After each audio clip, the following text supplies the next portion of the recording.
Hello बच्चों, आज के वीडियो में हम सीबीएसई सैम्पल क्वेश्चन पेपर 2021 का क्लास 10th में मैथ स्टैंडर्ड के क्वेश्चन नंबर 21 to 26 यानी 2 मार्कर्स डिस्कस करेंगे। तो ये हमारा क्वेश्चन नंबर 21 है, जिसमें हमें दिया गया 3 bells ring at an interval of 4, 7 and 14 minutes. All these bells rang at 6 AM when the 3 bells will ring together next. मतलब कि हमें बोला गया 6 बजे 3 बेल बज रही है एक साथ, और उसके बाद वो तीनों बेल 4, 7 और 14 मिनट के इंटरवल के बाद दोबारा बजेगी। हमें बताना है कि वो तीनों बेल एक साथ अब दोबारा कितने बजे बजेगी। तो इस केस में बच्चों हमें यहाँ पर इन 4, 7 और 14 का एलसीएम निकालना होगा। यानी कि देखिए 4 को हम इस तरह से 2 into 2 के रूप में लिख सकते हैं, यानी कि 2 का स्क्वायर। 7 को हम 7 into 1 ही लिख सकते हैं, यानी कि 7 की पावर 1। और जो हमारा 14 है बच्चों, उसको हम 2 into 7 यानी कि हम इसको 2 की पावर 1 और 7 की पावर 1 के रूप में लिख सकते हैं। अब जो एलसीएम आएगा बच्चों, जितने भी हमारे डिजिट्स हैं उनको हम एक बार लिख देते हैं। यहाँ हमारे दो ही डिजिट आ रहे हैं, 2 और 7, और जो उनकी हाईएस्ट पावर है। अब देखिए 2 की यहाँ पर पावर 2 है और यहाँ 1 है, तो हम हाईएस्ट पावर लेंगे। हाईएस्ट पावर 2 है तो 2 की पावर 2 ली जाएगी, और 7 की पावर दोनों में 1 है तो हम 7 की पावर 1 ही लेंगे। तो ये हमारा बन गया 4 into 7 यानी कि 28। तो इसका मतलब ये हुआ बच्चों कि 28 मिनट के बाद दोबारा वो बेल बजेगी। तो पहली बार वो बेल सुबह 6 बजे बज रही है, तो नेक्स्ट टाइम जो बेल है वो 6:28 AM पर रिंग करेगी। तो ये हमारा 22वां क्वेश्चन है बच्चों, जिसमें हमें बोला गया find a point on X axis which is equidistance from the point 2, -2 and -4, 2। अब सबसे पहले हमें बोला गया find a point on Y axis, तो हम लेट कर लेते हैं let point on Y axis A x, 0 be equidistant from b 2, -2 and c -4, 2। तो हमें बोला गया जो a है वो b और c से बराबर की दूरी पर है। इसका मतलब ये होगा कि ab बराबर जो है वो ac क्या आएगा। अब बच्चों यहाँ पर मैं स्क्वेयरिंग कर देता हूँ दोनों तरफ। स्क्वेयरिंग मैंने इसलिए करी क्योंकि मैं जानता हूँ जब मैं डिस्टेंस फार्मूला लगाऊंगा तो अंडर रूट आएगा, तो उस अंडर रूट को हटाने के लिए मैंने इस स्टेप में स्क्वेयरिंग कर दी है। तो अब मेरा ये बन जाएगा x -2 का होल स्क्वायर प्लस 0 + 2 का whole square is equal to x + 4 का होल स्क्वायर प्लस 0 + 2 का होल स्क्वायर। इसे आप समझने के लिए इस तरह से भी लिख सकते हैं कि ये a पॉइंट है x, 0 और ये 2 पॉइंट b जो हमें दे रखा है 2, -2 और c पॉइंट जो हमें दे रखा है -4, 2, इन दोनों से बराबर की दूरी पर है। तो हमने डिस्टेंस फार्मूला अप्लाई करा है।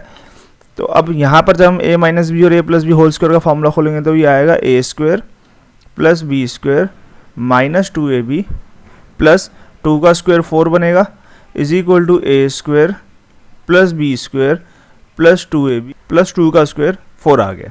अब बच्चों इक्वल टू के दोनों तरफ सेम साइन वाले कैंसिल हो जाते हैं, तो ये x² से x² कैंसिल हो गया और +4 से हमारा +4 कैंसिल हो गया।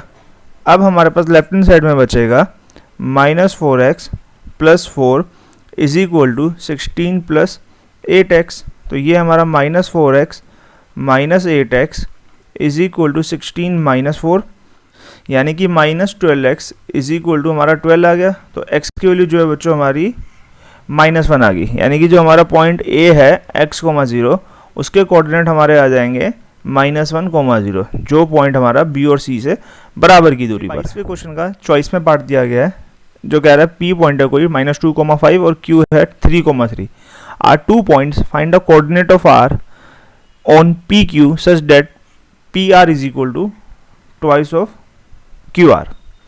यानी कि बच्चों हमें इस तरह से दिया गया, ये कोई हमारा PQ लाइन सेगमेंट है, इस पर हमें किसी कोई कोऑर्डिनेट को निकालना है R। यहाँ पर है जो P के हमें कोऑर्डिनेट दिए गए हैं -2, 5 और Q के हमें दिए गए हैं 3, 2। अब क्वेश्चन में हमें बोला गया है PR is equal to 2QR, यानी कि P R upon Q R is equal to 2/1, यानी कि 2:1 में हमें दिया हुआ है बच्चों। तो ये क्वेश्चन हमारा सेक्शन फार्मूला से होगा। हम लेट कर लेते हैं, let R X comma Y, इस आर के कोऑर्डिनेट को हमने एक्स कोमा वाई मान लिया, डिवाइड पी क्यू इन 2:1। अब यहाँ पर हम पहले कोऑर्डिनेट लिख देते हैं बच्चों। जो हमारा x1 है वो -2, जो y1 है वो हमारा 5, x2 जो है वो हमारा 3, y2 जो है वो हमारा 2, m1 is equal to 2 and m2 is equal to 1। अब बच्चों x का फॉर्मूला होता है x1 m2 plus m1 x2 upon m1 plus m2। अब जब यहाँ फार्मूले में हम वैल्यूज पुट करेंगे तो आएगा -2 into 1 plus 2 into 3 upon 2 plus 1, यानी कि -2 प्लस 6/3, तो ये हमारा आ गया 4/3। अब जो y है बच्चों उसका फॉर्मूला होता है y1 m2 plus m1 y2 upon m1 plus m2। तो y1 जो है वो 5 है, 5 into 1 plus 2 into 2 upon 2 plus 1, तो ये हमारा आ जाएगा 5 प्लस 4 अपॉन 3, यानी कि 9/3। तो हमारा आंसर आ गया 3, यानी कि बच्चों 4/3, जो है हमारा आंसर है। तो ये हमारा 23वां क्वेश्चन है बच्चों, जिसमें हमें बोला गया find a quadratic polynomial whose zeroes are this. हमें 2 जीरोज दी गई है, उसकी हमें क्वाड्रेटिक पॉलिनोमियल निकालनी है। हम यहाँ लेट कर लेते हैं कि let alpha is equal to 5 - 3√2 and beta is equal to 5 + 3√2। ना पॉलिनोमियल जो होगी हमारी अब होगी k times x² minus alpha plus beta, यानी कि sum of zeros x plus product of zeros. तो ये हमारी बन जाएगी k times x² minus 5 - 3√2 plus 5 + 3√2 x plus 5 - 3√2 into 5 + 3√2।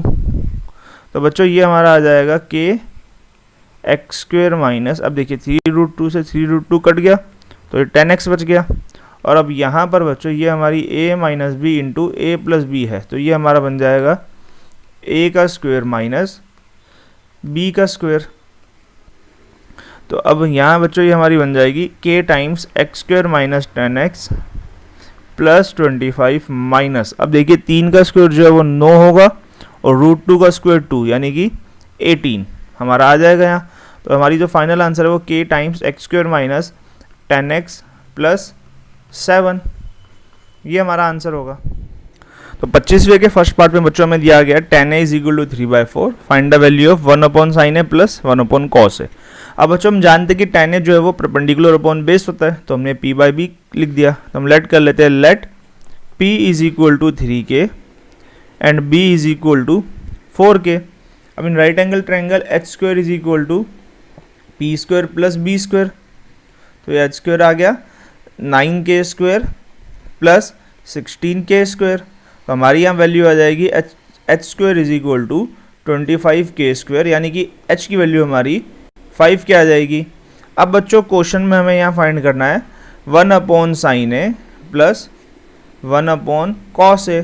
अब हम जानते हैं यहाँ पर बच्चों की साइन जो है वो हमारा p/h होता है और जो cos है वो हमारा b/h होता है। तो ये हमारा आ जाएगा परपेंडिकुलर, यानी कि हमारा p है 3k upon 5k plus 1 base हमारा 4k है, 4k अपॉन 5k, हमारा k से k दोनों फ्रैक्शन में कैंसिल हो गए, तो हमारा आएगा 5/3 प्लस 5/4। अब जब हम ये एलसीएम लेंगे बच्चों तो ये हमारा बनेगा 12, 5 4 = 20 प्लस 5 3 = 15, यानी कि हमारा आंसर आ गया 35/12।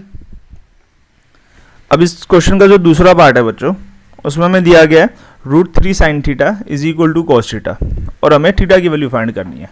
तो बच्चों ये हमारा बन जाएगा √3 sin theta is equal to cos theta.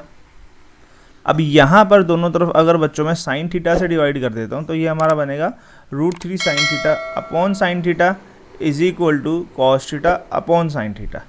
तो ये हमारा आ जाएगा cot theta is equal to √3, because हम जानते हैं कि कॉट थीटा का जो फॉर्मूला होता है वो cos theta upon sine theta होता है, और कॉट में जो √3 की वैल्यू है वो 30 डिग्री पर होती है। इसका मतलब ये हुआ कि जो हमारी थीटा की वैल्यू है वो 30 डिग्री आ गई। तो ये हमारा 26वां क्वेश्चन है बच्चों, जिसमें हमें दिया गया ABCD is a quadrilateral and AD perpendicular to AB, radius of the centre is 10 centimetre.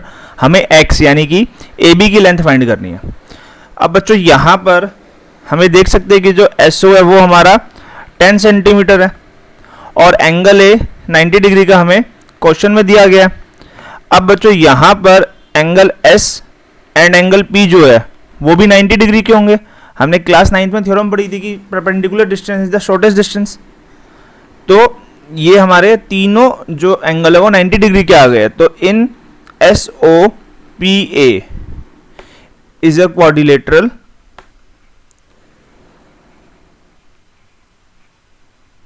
और इस क्वाड्रिलेटरल में बच्चों तीन एंगल अगर 90 डिग्री के होंगे तो इसका मतलब ये जो चौथा बचा हुआ एंगल है एंगल O वो भी हमारा 90 डिग्री का हो जाएगा।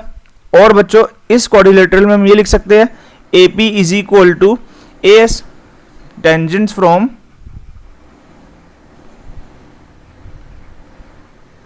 Same point. तो इसका मतलब ये एक ऐसा क्वाड्रिलेटरल बन रहा है जिसमें सभी एंगल 90 डिग्री के और एडजेसेंट साइड्स इक्वल है। तो इसका मतलब ये होगा कि SOPA इज अ स्क्वायर, ये हमारा एक स्क्वायर बनेगा। तो इसका मतलब ये है कि क्योंकि स्क्वायर की सारी साइड बराबर होती है तो AP जो है वो हमारी 10 सेंटीमीटर आ जाएगी। अब बच्चों हम दूसरी तरफ देखते हैं तो RC जो है इस क्वेश्चन में वो QC के बराबर होगी, again tangent from the same point, तो जो कि हमारा 27 सेंटीमीटर हो जाएगा। अब जो ये QC है बच्चों वो एक BC का पार्ट है। BC की जो लेंथ है वो हमें 38 सेंटीमीटर गिवन है और BC को हम BQ प्लस QC के रूप में लिख सकते हैं। यहाँ से हमारे पास QC की वैल्यू आई थी 27 सेंटीमीटर। तो जब हम यहाँ पुट करेंगे बच्चों तो यहाँ से हमारे पास BQ की वैल्यू आ जाएगी 11 सेंटीमीटर। BP और BQ दो टेंजेंट आ रही है हमारी पॉइंट B से, तो ये दोनों भी इक्वल होगी। तो इसका मतलब इन दोनों की जो लेंथ है वो 11 सेंटीमीटर हो जाएगी, बिकॉज BQ हमने अभी फाइंड करी है एज 11 सेंटीमीटर। अब बच्चों हमारे पास जो BP है वो भी 11 सेंटीमीटर आ गई है। हमें इस क्वेश्चन में x की वैल्यू फाइंड करनी थी जो कि है हमारा AB, और ये हमारा AB को हम AP प्लस PB के रूप में लिख सकते हैं। AP हमारा 10 सेंटीमीटर आया था और जो PB है वो 11 सेंटीमीटर है, यानी कि जो हमारा आंसर है बच्चों वो 21 सेंटीमीटर होगा।